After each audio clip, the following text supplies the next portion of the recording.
Some nights, even now, I pull out the old photo album. The pages are worn thin, the plastic covering crinkled and yellowed by time. There she is, Elena. Her smile could light up the darkest room. And in that last picture, the one from the summer of 1999, she's glowing.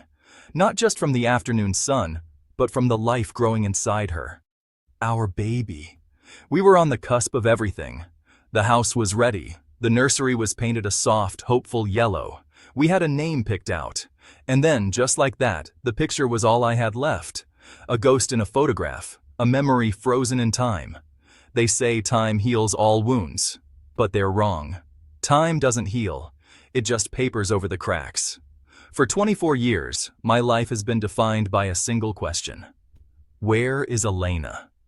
Every birthday, every holiday, every quiet moment was haunted by her absence. The world moved on. Friends had children, then grandchildren. Seasons changed. But for me, it was always that crisp autumn morning in 1999. The day my world stopped turning. The day my wife walked out the door for a routine doctor's appointment and never came home. The silence she left behind was louder than any scream. People would look at me with pity. The grieving husband. The man stuck in a tragedy. Some whispered that I must have had something to do with it. The police certainly thought so, for a while. They dug up my garden. They tore my house apart. They asked me the same questions 1,000 times, their eyes searching for a flicker of guilt. But all they found was a man drowning in confusion and sorrow. How do you explain the unexplainable? How do you prove your innocence when the only other person who knows the truth has vanished into thin air, taking your future with her? So you learn to live with the not knowing. It becomes a part of you, like a phantom limb that aches with a pain no one else can see. You search. You put up posters until the rain washes her face away. You call detectives who have long since retired. You follow dead-end leads from well-meaning strangers and cruel pranksters. You hope. Oh, how you hope. You imagine her walking through the door, a story on her lips to explain the lost years. But as one year bled into the next, and then into a decade, and another, that hope began to feel like a fool's errand. A cruel joke I was playing on myself. The summer of '99 was magical. It felt like the world was holding its breath, waiting for the new millennium. For us, it was about a new life. Our life. Elena was 6 months pregnant, and she was radiant. She had this little waddle that she complained about, but I thought it was the most beautiful thing I had ever seen. We would spend hours in the nursery we'd put together. I had assembled the crib myself, checking the instructions a dozen times, wanting everything to be perfect. Elena had painted little stars and a smiling moon on the ceiling, a tiny galaxy for our child to dream under. Every evening, I would come home from work, and my first stop was to place my hand on her belly. I wanted to feel the baby kick. Elena would laugh and tell me the baby was shy. "Our little one is a night owl," she'd say, "just like you." We'd talk to the bump for hours, telling it about our day, singing silly songs, making promises. We promised a life full of love, laughter, and endless bedtime stories. That room wasn't just 4 walls painted yellow. It was the physical manifestation of all our hopes and dreams. It was a space built for a future we were so sure was ours to have. We debated names endlessly. If it was a boy, she wanted to name him Samuel, after her grandfather, a strong, classic name.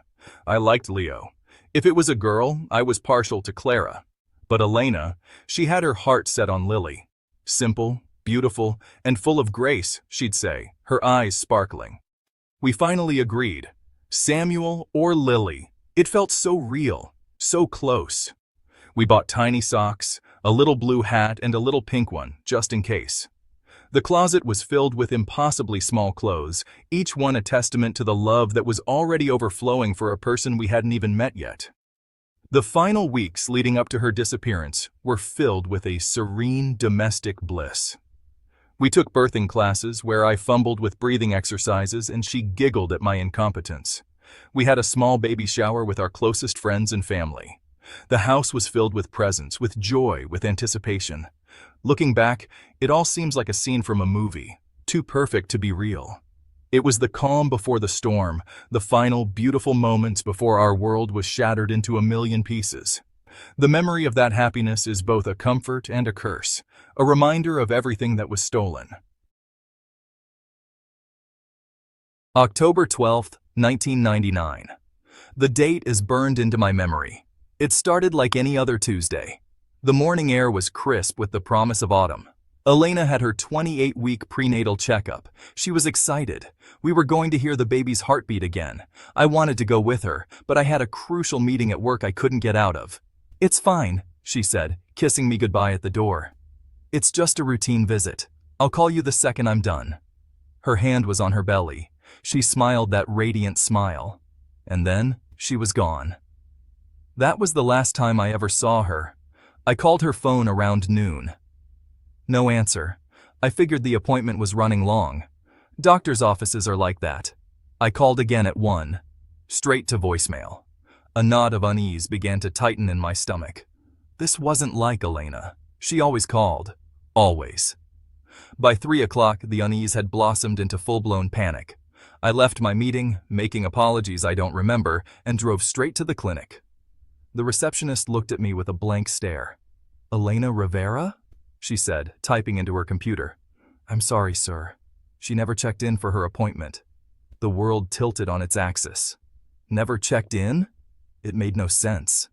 I raced home, my heart pounding against my ribs. Maybe she felt sick and came back. Maybe she just forgot her phone. I ran through the house, shouting her name. Silence. Everything was exactly as we had left it that morning.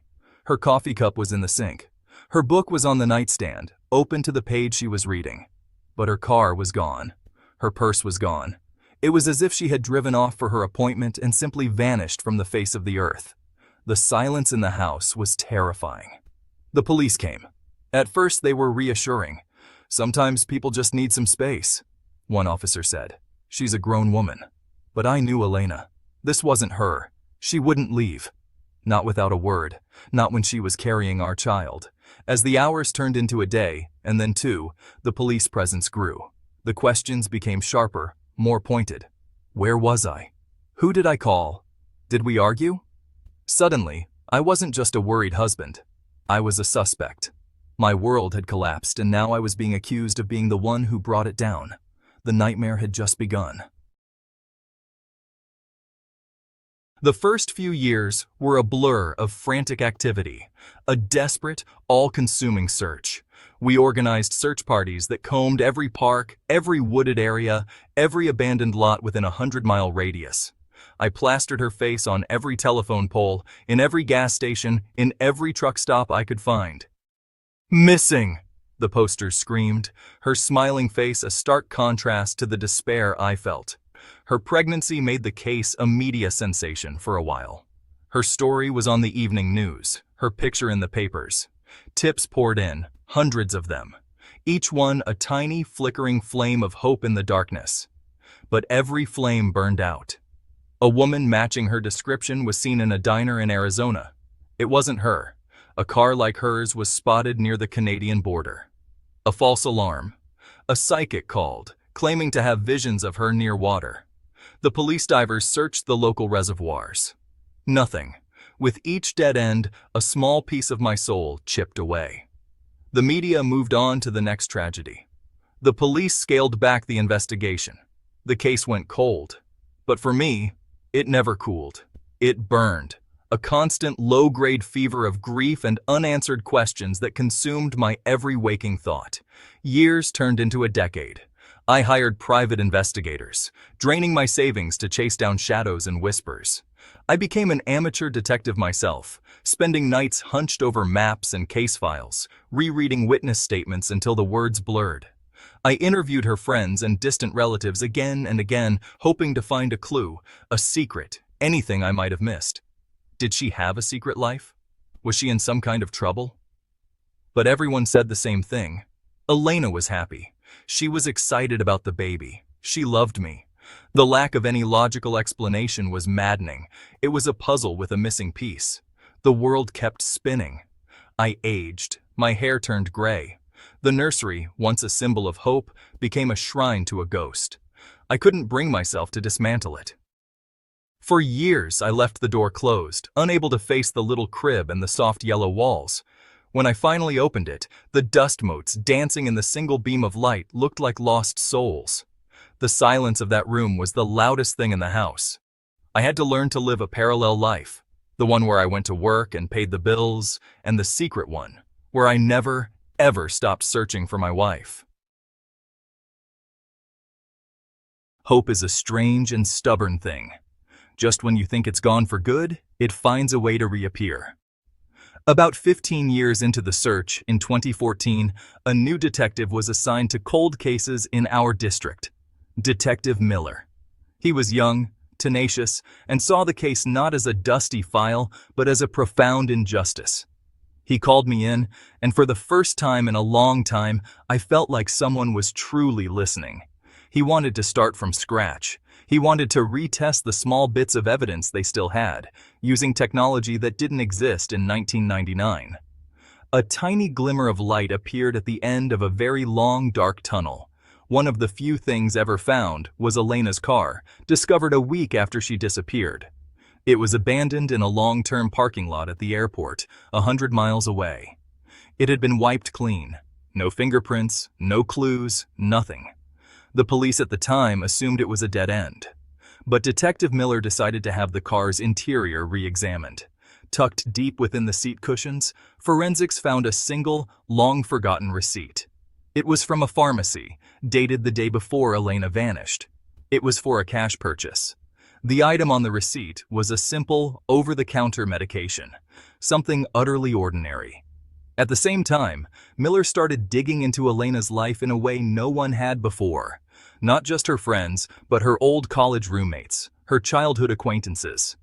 He was looking for any sign of discord, any secret she might have kept. He found something. An old friend of Elena's from before we met mentioned a name I'd never heard before. A man named Julian. They had dated briefly, a long time ago. The friend said it ended badly, that he was intense, controlling. She hadn't thought of him in years. It felt like another dead end, a ghost from a past that had nothing to do with us. These two threads, the pharmacy receipt and the name Julian, seemed completely unrelated. They were just whispers in the static, faint signals in 2 decades of silence. The medication on the receipt was for high blood pressure, something Elena had never suffered from. The name was a forgotten ex-boyfriend from her youth. It felt like grasping at straws. I had been down this road so many times before, my heart leaping with a fragile hope, only to have it crushed. I tried to keep my expectations low, but a part of me, the part that had never stopped searching, couldn't help but wonder, could these be the first real clues? Detective Miller was like a dog with a bone. He started digging into the name Julian Vance, and what he found sent a chill down my spine. Julian had a history, not a criminal record, but a pattern of unsettling behavior. Restraining orders from 2 other ex-girlfriends who described him as obsessive and possessive. He had lived in our state back in 1999, but had moved away just a few months after Elena disappeared. His digital footprint was almost non-existent. He lived off the grid, a ghost. But Miller found him, living a quiet life in a small town in Oregon, working as a freelance accountant. The pharmacy receipt was the key that unlocked everything. Miller cross-referenced the pharmacy's location with Julian's last known address in 1999. It was just 2 blocks away. A long shot, but Miller got a warrant to subpoena Julian's medical records from that time. And there it was, a diagnosis for chronic high blood pressure. The prescription matched the over-the-counter drug on the receipt found in Elena's car. It wasn't Elena's medication. It was his. He had been in her car. The static was becoming a clear signal. For the first time in 24 years, the puzzle pieces began to fit together. The theory Miller presented to me was both simple and monstrous. Julian had never gotten over Elena. He had been stalking her, watching her happy new life from the shadows. He saw her pregnancy not as a joy, but as the ultimate betrayal. On that October morning, he must have intercepted her on her way to the clinic.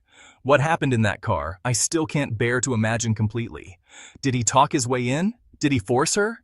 He drove her car to the airport to create a false trail, to make it look like she had run away. And then, he took her. When the police finally brought Julian in for questioning, he was calm, collected. He denied everything. He claimed he hadn't seen Elena in over a decade before she vanished. But Miller had the receipt. He had the motive. He had the pattern of behavior. He pressed Julian for hours, and finally, under the weight of the evidence and 24 years of his own dark secret, he broke. He confessed. But the truth he revealed was a horror beyond anything I could have ever imagined. It wasn't a simple kidnapping. It was so much worse. The truth was not what I expected. It was a twisted story of obsession and delusion. Julian confessed that he had convinced Elena that I was having an affair. He had fabricated evidence, creating a fiction that preyed on the normal anxieties of a pregnant woman. On that fateful morning, he didn't kidnap her in a violent struggle. He offered her a way out. He told her he would take care of her and the baby, that they could start a new life together, away from the man who had betrayed her. In a moment of confusion and fear, manipulated by a master liar, she went with him. It wasn't a kidnapping in the legal sense. It was a seduction. He took her to a remote cabin he owned in another state. He kept her isolated. And here is the most shocking part of the story, the part that still steals my breath. Elena gave birth to our baby, a little girl, Lily. Julian raised her as his own, telling her that her mother had died in childbirth. He told Elena that I had moved on, that I never even looked for her. He controlled all information, creating a prison of lies. But Elena, my strong, smart Elena, never fully believed him. As Lily grew older, Elena started planning, plotting, looking for a way to get the truth out. Earlier this year, in the spring of 2025, Elena finally saw her chance. Julian had a medical emergency, and while he was hospitalized, she found his hidden box of old papers. Inside, she found newspaper clippings about her own disappearance. She saw my face, pleading for her return. She saw the truth. She found a phone and made one call, not to the police, but to the old friend Detective Miller had spoken to. That call set the final act in motion. When the police arrived at that remote cabin, they found not a crime scene, but a 49-year-old woman and her 24-year-old daughter waiting to be found. Meeting my daughter for the first time was like seeing a ghost and an angel all at once. She has Elena's eyes. Reconnecting with Elena is a journey of its own, navigating a chasm of 24 lost years and unimaginable trauma. There is pain, but there is also a love that somehow survived the silence. Closure isn't a neat and tidy ending. It's messy and complicated. But it's real. The question that haunted my life has been answered. The nursery, for so long a tomb, is finally just a room again. And for the first time in 24 years, the silence in my house is not one of absence, but of peace. Hope, it turns out, is never a fool's errand.